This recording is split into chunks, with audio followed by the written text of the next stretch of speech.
In this video, I'm going to give you the two biggest cons about a tankless hot water heater.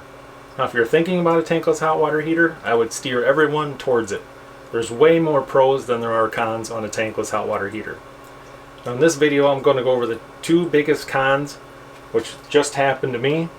Now, I've owned a tankless hot water heater for 23 years. This is my second one. When these things go out, they usually don't give you any warning at all.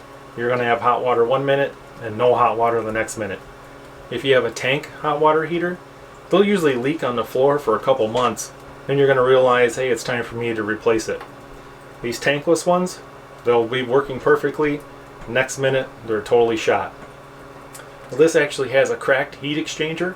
I've taken the burner and everything out to inspect it. I've taken pictures, sent them to the manufacturer.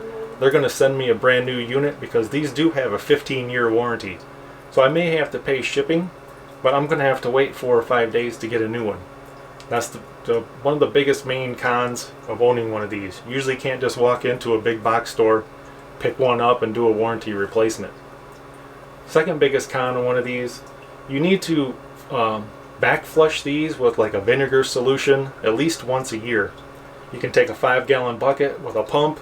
You're going to unhook your cold and hot lines and you're going to recirculate solution through there to descale these, and you need to do that once a year, otherwise it's going to take off probably 5 to 7 years of the life of your tankless hot water heater. Other than that, these things are all pro. I hope you guys enjoyed this video.